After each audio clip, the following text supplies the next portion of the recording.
ஆனாலும் சும்மா சொல்லக்கூடாது. இந்த பவானி கிட்ட கத்து குத்து வாங்கிட்டு உயிர் பொழைச்சைய முன்னாடி வந்து நிக்கிறேன்னா நீ சாதாரண ஆளே கிடையாது. பவானி, பிரியா எங்க? பாரு, பேர் சொல்லலாம் கூப்பிடுற. அந்த அளவுக்கு உனக்கு தைரியம் வந்துருச்சா? பிரியா எங்கன்னு கேட்டேன் பவானி. அவ பாவம் உயிருக்கு பயந்துகிட்டு நாங்க சொன்ன மாதிரியே உன்கிட்ட போன்ல பேசி உன்னை இங்க வர வச்சுட்டான். நீயும் அவ சொன்னத போன்ல அப்படியே நம்பி இங்கே ஏமாந்து வந்து நிக்கிற. அதுக்கு நான் அந்த பிரியாக்கு தான் ரொம்ப தேங்க்ஸ் சொல்லணும். சும்மா சொல்லக்கூடாது. நாங்க சாதாரணமா கேட்டதுக்கு உன்னை காட்டி கொடுக்கறதுக்கு ஒத்துக்கவே மாட்டேன்ட்டான். கொஞ்ச நாள்லயே உன் மேல அவ்வளவு அக்கறை இருக்கா?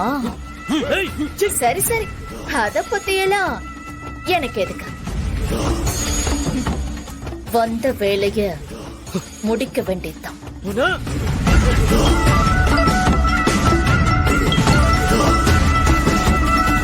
சொல்லுடா, அந்த பிரியா பத்திரமா தானே இருக்கா? இல்ல மேடம், ஒருத்தன் பாரதியோட வந்து எங்க எல்லாரையும் அடிச்சு போட்டு பிரியாவை தப்பிக்க வச்சுட்டான் மேடம்.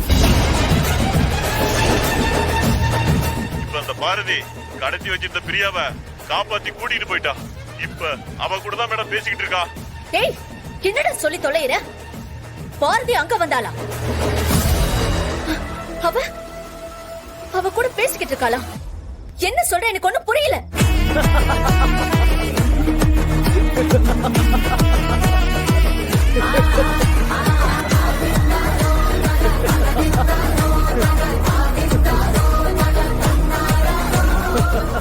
என்ன பவானி, பாரதி வந்துட்டாளா?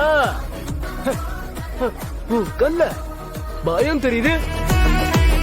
பாரதியா கொக்கா? ஏய், அவ பாரதி கிட்ட துறைய பத்தி எந்த உண்மையும் சொல்லக்கூடாது.